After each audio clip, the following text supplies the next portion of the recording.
Hello everyone and welcome back to Eat Sleep Reef. Today we're going to be unboxing a box. As you can see, this box actually does have live critters in there, so I'm actually really excited to get it open, get it in the tank. So I think all we can do now is get the knife out and let's crack this baby open. Alright, so we got our knife here, very sharp knife. Obviously anytime you're dealing with a sharp object like this, you want to be very careful. And for you guys that haven't noticed, this package actually is Copepods from Algae Barn. Nice of them to put all the fragile stickers around it. These typically pods, when they're shipped, they're not shipped overnight like corals and fish. They can survive quite a bit in their little bags or containers that you purchase them in. But it is recommended that when you do receive your order from Algae Barn, they can last about 2, 3, 4, 5 days without you putting them in the tank, leaving them in the little bags. If you are going to do that, you want to refrigerate that, or sorry, you do not want to refrigerate them. So take that back. You do not want to refrigerate them, guys. If you aren't able to put them in the tank that same night, what you want to do is you just want to leave them at room temperature. Nothing extremely hot, nothing extremely cold. Just leave them, at room temperature. Worst case scenario, just leave them floating in your tank, and they're going to be fine. But yeah, in talking to Algae Barn, they do not recommend you throwing them in the refrigerator, as I think you can actually kill some off like that. So that's something you do not want to do. Other than that, it looks like USPS didn't mishandle them at all. Looks like they did pay attention to the fragile stickers. So, oh wow. Oh my God, this is cool. Check this out, guys. So we have here a little sticker. I'll be eating this for sure. You get a little candy. It's actually like a little gummy. I wouldn't call it a gummy bear. We'll call it a gummy fish. We got that. And check this out, guys. Oh my God. This is absolutely crazy. I don't know if you guys can see this, but this is like going above and beyond when you're trying to package something. They're really trying to retain the internal temperature so it doesn't fluctuate either too high or too low. Oh my God, this packaging is literally unreal. Do not apply to body. I'm thinking this is, I don't think this is, okay, this is just a refrigerant. So that's so it doesn't get too hot. I was gonna say, I don't think this is part of the pods at all. So we're gonna set those aside. Talk about going above and beyond in packaging this, guys. Just look at the insulation. Then you got this here to keep it cool so it doesn't, get too hot. I mean, this is what I call going above and beyond. So what we have today, or here I'm gonna obviously lay it all out and show you a little bit, but here we have the phytoplankton. And then we have two really nice 5280 pods here. We're going to talk a little bit more in depth about them. I'm going to set that down. And the second bag of them right here. And I think that's, this insulation, guys, I'm just still like blown away. Let me take it out. Look at them. They really go above and beyond with this insulation. Look at that. I almost want to save this and like not even toss it away. But we're going to set that aside. So let me clean everything up here, set up the camera a little bit better, and then we're going to get in depth in talking on the 52080 pods here from Algae Barn. So here we have our three packages. Obviously the two outer packages are the same thing. It's just two of the same package. And we're going to get a little bit more into detail into what is what. And then here in the middle is a phytoplankton. So phytoplankton is pretty much the foundation food for anything, really. Pods, thrive on this. There's corals can even eat phytoplankton. It really is the foundation food source for a lot of stuff in our reef tanks. So the first thing we want to talk about is obviously pods. We have pods here, and I'm sure a lot of people right now are probably watching the video and saying, well, why do I need pods? What are pods for? Why can't I just save my money and go buy more corals, go buy more fish, and so on and so forth? Well, Pods are a very, very, very, very important part in our reef tanks. And what I tell, especially a lot of new reefers starting up tanks, I tell them, once you're done with your cycle, once your cycle's gone and over with, I'd say once it's past about 2-3 weeks, I really, really, really recommend them to get pods. The reason I recommend that is because you want pods to get a head start. If you add them after you add your fish, I'm not saying you can't, but if you have the choice of adding them before or after fish, I highly recommend before, because you really give them a fighting chance to populate, to breed, to reproduce, and to really just get a head start. There's a lot of fish that will eat these pods. I'm sure corals will also get them and eat them. So there's a lot of stuff that in our tanks are going to eat them. Not saying that if you put this in when you have fish and corals, it's pretty much useless, absolutely not. But I'm going to show you the method that you want to do that here a little bit later if you are adding them to a tank that has mandarins, that has fish, that has corals, that has everything. So getting back to where we were, the main purpose of pods, and for you guys asking, do I need pods? I mean, why can't I just get away with it? The answer is, I'm going to say yes, you need pods. I'm sure you can argue it. Some people say, no, you don't need pods. Especially if you started with dry rock and dry sand, I'm going to say you absolutely need pods in your tank. Typically, when you buy live rock or live sand, the pods are already in there. So in time, given the population, you're going to get a lot of die-off from switching it or transporting it, so on and so forth. It will reproduce, it will breed, but it's going to take time. And there's pretty much three main things that I look at Copepods as far as how they benefit our reef tanks. The first thing, and I think the most important thing, is they eat detritus. So for you guys that have a tank, you probably know of dead spots where you don't have a lot of current. You have like this brown, looks like algae cap on your tank, and you're always trying to clean it up. It always just seems to find a way to settle down, and it typically happens where you don't have a lot of flow. Even in tanks that you have a lot of flow, you're always going to have dead spots. So one thing Copepods do, they love eating detritus. The second thing they're really, really good at is eating nuisance algae. So, if you got an algae outbreak that, let's say, it's starting, the Copepods, before the algae gets a head start, can already start eating at it before your eye can even see it, really. So they really have a head start, and they're always keeping the nuisance algae on the edge. And the last thing, and I think the most important thing, is what I mentioned earlier. They're a natural food source for a lot of invertebrates, a lot of fish in our tanks, and I mean, just that alone to me is worth to have. Ideally, remember guys, the reason we do all we do for our reef tanks is because we're trying to recreate the way life is in the ocean, the way our tank would be if it was in the ocean. So we got to do our part as far as trying to put in there, trying to replicate it as close as possible. Because ideally, if you can replicate the ocean's been doing it for millions of years. If you can replicate that, you better believe you're going to have success in your tank. And this for sure is going to set you in the right direction as far as fully seeding your tank and getting a lot of the good stuff in there, getting pods in there, and everybody's just going to be so much happier. So that's what these are here. These are the pods here on the outside. Now, the center bottle here, if you go on algaebarn.com and you purchase your pods, you want to get them phytoplankton. I really recommend the Algae Barn product. I've talked to a lot of people that run it. They've had great results from it with the phytoplankton. So pretty much this is going to be this food source for the pods in here. And there's full instructions on how often you should feed, how much you should feed, so on and so forth.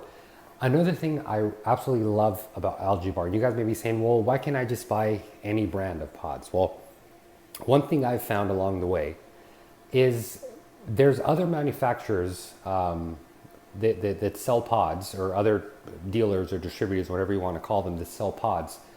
But the main common problem, I guess not problem, but the main thing I always see is there's only one species in there, 1-2 species of pods in there. What Algae Barn has done, if you can see here, there's 3 different species of pods in this bag here. So that's, ideally in our tank, we want to have diversity. The more diverse ecosystem you can make, the better off you're going to be. And by purchasing these pods from Algae Barn, you can assure yourself that for sure you're offering the most diverse pods out there. Because as far as pods are concerned, there's different sizes, guys. I mean, these things are absolutely tiny. There's some of them the naked eye can't see at all. There's some the naked eye can see. If you look in here, it's going to be hard to see on camera. You're probably looking at this and saying, well, that just looks like water to me. But trust me, I don't know if the camera can even zoom in. It probably can't. But with the naked eye, you can for sure see it. Trust me. I can see them and they're in there. But with the different species that Algae Barn offers, there's big ones, there's small ones. So obviously the bigger ones, a lot of you may say, well, why don't I just have big ones? Well, the problem with the big ones is not only are they easily seen by you, but they're easily seen by the fish, by all the natural predators they have. So guess what? The easier seen you are, the more likely you are to get eaten. So it's a very nice thing that Algae Barns offers you. Even of the same species, there's little ones, there's bigger ones, and it's just really, really diverse and gives them a better chance to really survive in your tank and really take off and just really offer that biodiversity I think that we're all after in our tank. Me personally, I have a mandarin goby in my tank. So for you guys that aren't aware of mandarin gobies, their number one food source is pods. They don't do well with frozen food. They don't do well with pellets. I've heard cases where you can train them to accept it, but it's very, very difficult. And their natural, 100% natural food source is pods. So between wanting to seed my tank, wanting to take it to the next level, me wanting it to mature better, to be more diverse, not only is it for that reason, but also for the mandarin goby. So another thing I want to cover, guys, that when you do place your order from Algae Barn and you receive your pods, you receive your phytoplankton, you want to try your best to put it in the same night. And you're probably saying, wait, did he just say the same night? Why does the time period matter? I'm going to get to that shortly. But you want to be sure you put it in the same night. Worst case scenario, if you have to wait 1, 2, 3 days, it's okay. If you are going to store them for 2 to 3, 4 days, be sure you leave them at room temperature. Absolutely do not put them in the fridge. It's not recommended by me, not recommended by Algae Barn. So if you are going to store them, leave them in a place where it doesn't get too hot, where it doesn't get too cold, and just store them in there. Worst case scenario, you can leave them floating in your tank. That'll be sufficient. But one thing you do not want to do, you do not want to put them in the fridge, much less in the freezer, because you're for sure going to kill everything. So when adding these to your tank, if you're adding these to a tank that have no fish, they have no invertebrates, nothing like that, you can add them anytime during the day. You can add them during the day, during the night. In most cases, most people are going to be adding these once they have 1, 2, 3 fish in there. If you're like me and you're going to be adding it, with the mandarin, you got to be very, very precise on when you add it. And I'm going to mention that here in a little bit. So if you're like me, you either have a mandarin or you have live fish, you want to add this during the night and also with all your flow off. I mean, even if you're adding these without any fish in your tank, you want to add it with the flow off. If you're doing it during the day and there's no fish in your tank, no invertebrates, make sure you turn the flow off. The reason we're turning the flow off, we want to give these guys as much of a chance to get in the rocks, to get buried in the rocks, to grab onto the rock, to grab onto the sand, before we blow them back into our filtration, maybe kill some, maybe catch some in the filter sock. So we want to give them a fighting chance to grab onto the rock, grab onto the substrate, grab onto anything they can so they can start the natural life, breeding, so on and so forth. Like I said, if you're like me and you have fish in there, the reason you're adding them at night specifically, because typically your fish are going to be sleeping at night. They're not going to be in feeding mode. If you added this during the day when your fish are out and about, they're going to see them, they're going to eat them. Obviously, there's going to be some they can't see, and those will obviously live. But we want to give them as much of a possible fighting chance as we can. So if you have fish, you have invertebrates, you want to add it at night with the flow off. If you don't have fish, you don't have invertebrates, you can add them anytime during the day, but you still want the flow off. And you guys may be asking, well, how long do I want to turn the flow off?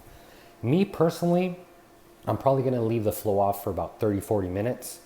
I'll maybe kick it on for a few seconds to get some water moving. But I probably won't worry too much. You don't want to leave your flow off too long if you have fish in there, because you can eventually starve them from oxygen and you can kill everything off. So I'd say a good 30 minutes, 35 minutes, give them a little bit of time to grab onto the rock, and then you can turn your flow back on and you can be good to go.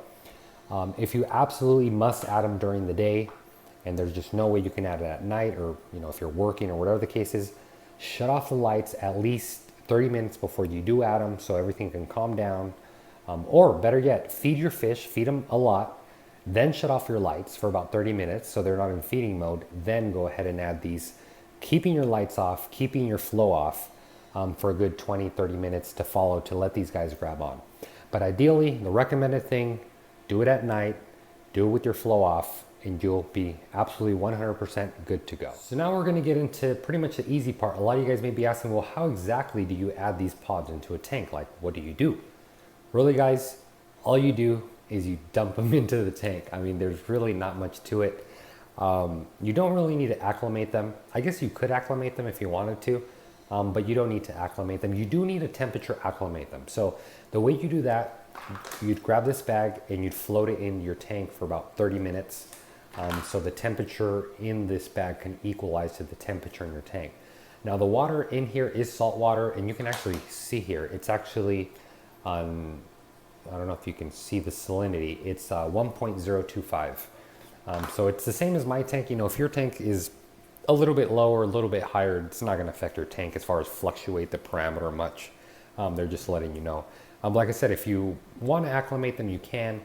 But if you're gonna do the way I'm gonna do it, what I'm gonna do, I'm gonna put both of these bags in my tank. I'm gonna float them there for about 20-30 minutes so the temperature can acclimate. And before I add them, let's say 5 minutes before I add them, I'm gonna shut off the flow to guarantee that there's absolutely no water movements, to give these guys as much as a chance to get into the rocks, to go in hiding mode, breeding mode hopefully, but that probably will take them a few days. But you want to give them a best of a chance, to get in the rock. So that's why we want to have the flow off. And obviously the reason we have the lights off is so none of my fish attack them. But that's pretty much it, guys. It's really that simple. All you do, you float these guys for 20-30 minutes, make sure your flow is off, make sure your lights are off, put them in the tank, let them sit overnight, and that's it. You do absolutely nothing else. The only thing there is to do after that is just feed them. So what these pods eat is phytoplankton.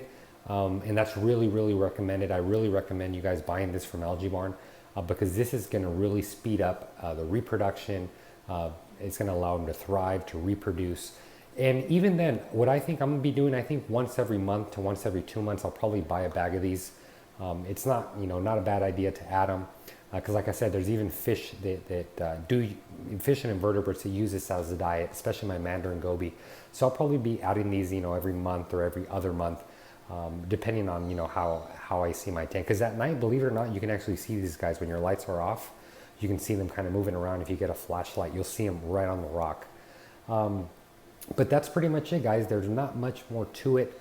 A lot of people are afraid of adding the pods. They think, first of all, do I need them? And my answer always to that is yeah.